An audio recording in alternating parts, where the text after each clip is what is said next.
How do you take all the great information you found inside of your first session, whether you did formalized assessments or some informal assessment to see how someone moves, and make sure it shows up in their actual training program? In this video, I'm gonna give you the two things, only two things you really need to make sure show up from that information inside your workout. And on the flip side of this board, I'm gonna give you a very specific example of exactly what you can do with the information you find. So I have an example, a pretty general example here on the whiteboard of what you might find. Let's say you had someone last week come in for their first session, and I'm not even gonna go into whether you did formalized or informal assessment. Hopefully you've already gone through and watched some of our assessment videos, super detailed here on YouTube. If not, you need to go back and watch those. But let's just say that after you've gone through that process, this is what you came up with, right? You found for this person coming into you, pretty general goal. Overall, they're just looking to feel good and lower their body composition, right? Maybe they wanna feel or look a little bit more toned, those general descriptions people are gonna give you.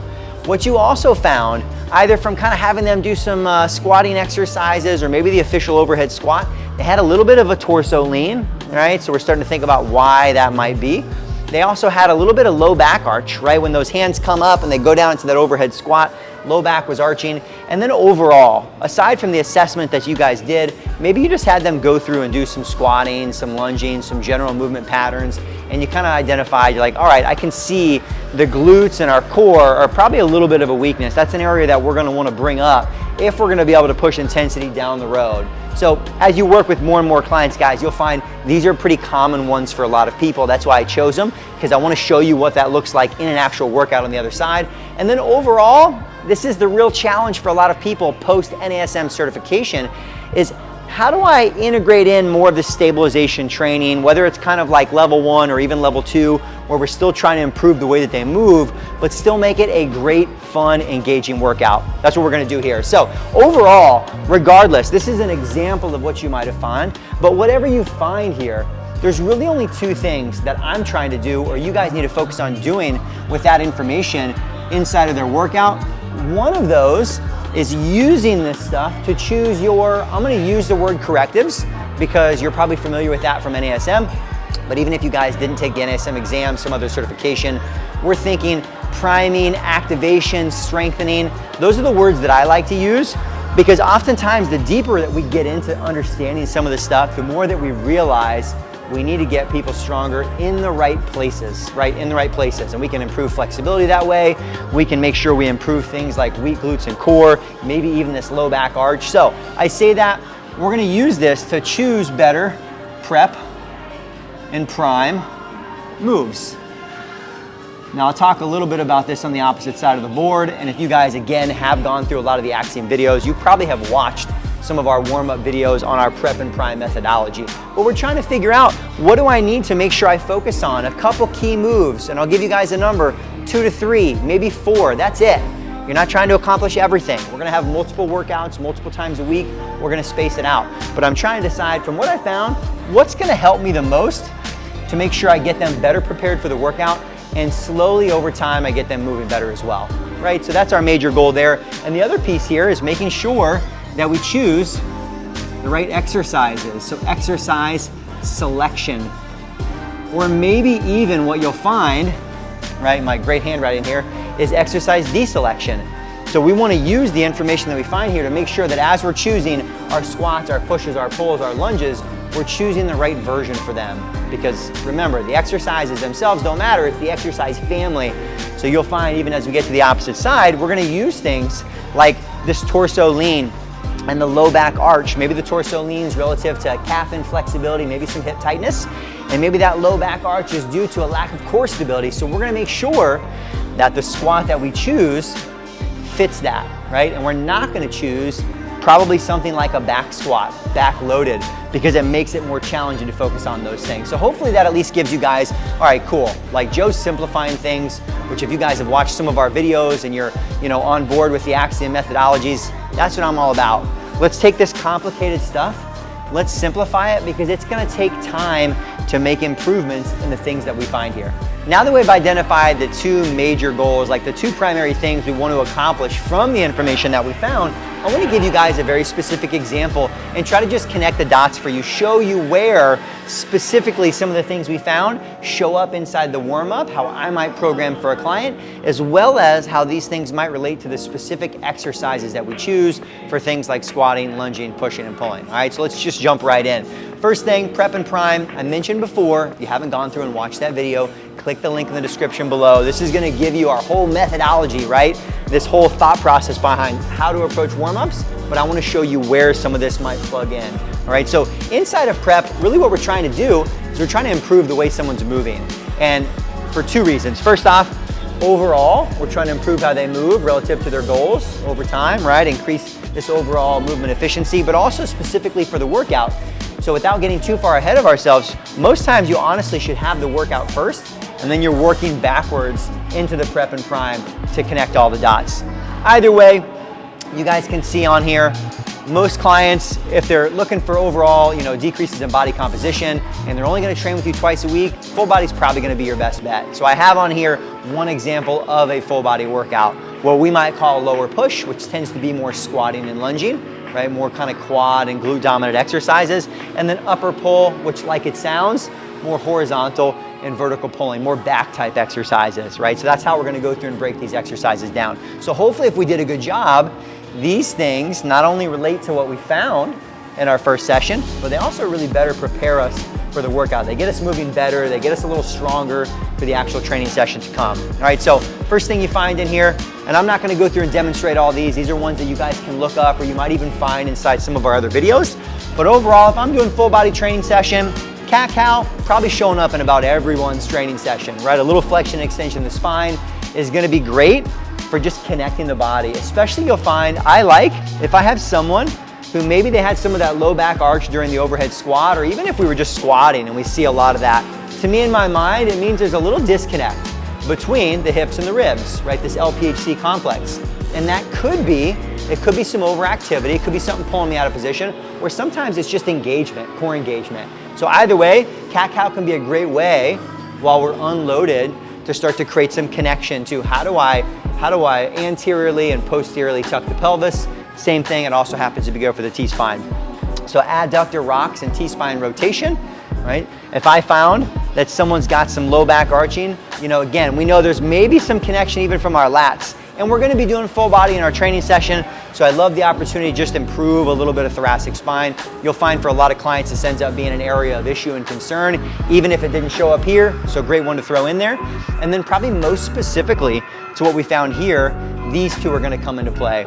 Here I have a single leg isometric bridge, right? Where we're doing some isometric holds at the top of our single leg bridge and then coming back down. That actually accomplishes kind of two of our things here. We identified in that first session that they seem to be a little bit weaker in the core.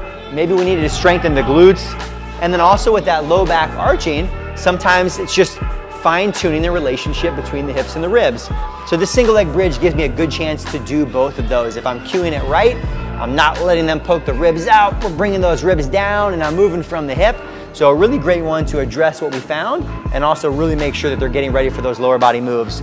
And then this one here, wall calf raises, leaning against a wall, doing full range of motion calf raises with a stretch of the bottom. And then anterior tib raises, which is more for the front of the shin. This one is 100% focused on getting the ankles moving better. A lot of times for people, if we find that big excessive torso lean, that might be because we're lacking ankle range of motion. So here's just a good example of two quick exercises we can do to make sure we're improving that. Now, if we do a good job, and it might take longer the first time or the first couple times coaching them, we should be able to accomplish all this in like 4 minutes, right? We're nice and efficient. We're not going too slow. We still want movement to get their body ready for the workout. And then we're able to go into what we call prime, which just like it sounds, we're bringing the intensity up a little bit. And now these moves start to look a little bit more like the exercises that we're gonna do in the workout. We're gonna bring in some of what we found here, but they're also better preparing us for the exercises. So if we go back here, I think the two big ones that stick out to me, especially from our prep and prime, really are this low back arching and the weak glutes and core. I'm gonna make sure, and these are really common ones for a lot of people, I'm gonna wanna make sure that I'm like really getting some good engagement for that person. So a great exercise, a slow counter squat. Small weight in front, slow eccentrics, pause isometric at the bottom, exhale back to top. First off, very little weight. You'll find like a 5 or a 10 pound plate is really challenging, but it's one that really ticks a lot of the boxes, right? It's gonna force us to really engage the core throughout the entire time. It's gonna prevent, for most people, that low back arching in a good deep position. And it's also gonna get us some good glute engagement. So boom, love that one. For me, I like to do it in rounds. So we're probably gonna do 2 rounds to get their body ready. And then pull aparts, even though rounding of the shoulders didn't really show up inside their first session for a lot of people, opening up the posture is an important one. So a very common one I'm gonna throw in. Also better prepares us for the upper body. And then side plank. We already talked here, wanna increase stability. And that could be like balance, like hips. There's a lot of stuff we talk about stability, weak glutes and core. And I don't wanna just think about the front and the back side. I wanna make sure we're addressing some frontal plane. So nice opportunity for me to throw that in there. Again, pretty quick, but by the time we're done with that, we should be rocking and rolling, maybe sweating a little bit, and really ready for the training session.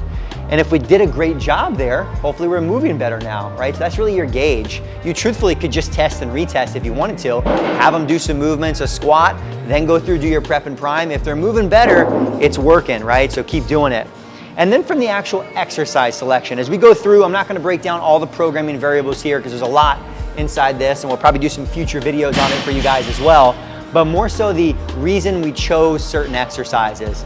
Because really from a movement standpoint, it's a squat, it's a pull, it's a lunge, it's a pull, and then we've got some accessory. That's like the programming breakdown. But heels elevated goblet squat, why did we choose that, right? Why did we choose heels elevated? Well, first off, we are trying to improve ankle range of motion, but for me, I do want to give this person a great training effect. I want to give them exercises they move well with, they can succeed and thrive with. And if we have even a slight heel elevation, well, it's gonna make it so that person's torso lean probably is a little bit less, right? Because it gets rid of some of the ankle dorsiflexion.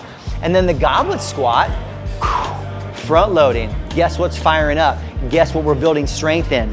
The LPHC, the core, the low back arch. You'll find with goblet squats, the right load, the right slow tempo, most times that'll slowly start to go away because that front load just engages the core, all right? Weak glutes and core, well, hey, here's a great way to fix it. Slow tempo squats, 4 seconds down, 2-second holds.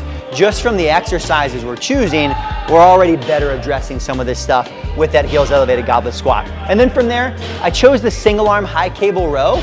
In general, this is supposed to be a vertical pull, but instead of doing a direct overhead lat pull down or pull up, we already identified that during the overhead squat, their low back was arching.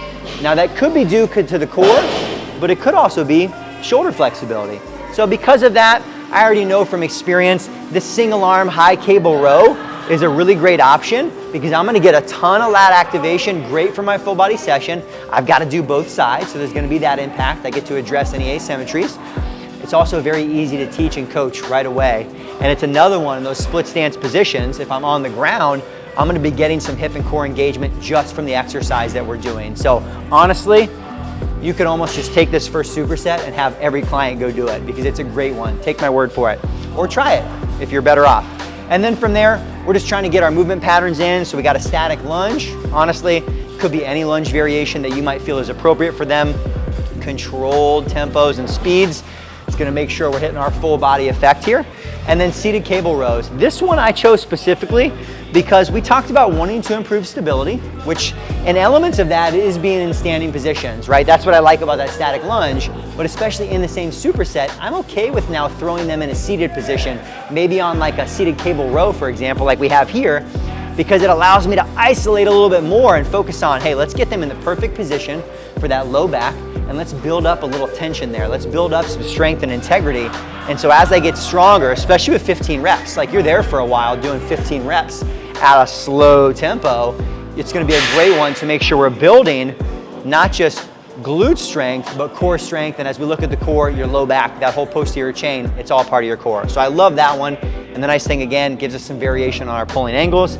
And then last but not least down here at the bottom, I wanted to make sure that first off, have a fun training session, right? Obviously they come in, they wanna work with you, they wanna have fun. I'm in a gym, like you guys see the turf here in the background now, where we can use sleds. You might not, so there could be some substitutes, but I like the idea, body composition. We've done some good muscle building, which is extremely important for someone who wants to change body comp, but also like the idea, and most people enjoy the experience of getting a little bit of what feels like some conditioning, maybe a fun finish to their training session. So we have a little sled push here, right? We're only gonna do 2 rounds of it. From there, I'm gonna rest the legs. We go right into a TRX high row. Again, just thinking like an accessory exercise, still hits our back muscles, upper pulling. And then, this is probably the key variable in this set that I wanna relate back here. This dead bug variation, very, very well known, common, like physical therapy, you know, hip and core stability exercise. It's one that easily could have been up here, but it's a great way for me here at the end, or for you guys to say, hey, you know what?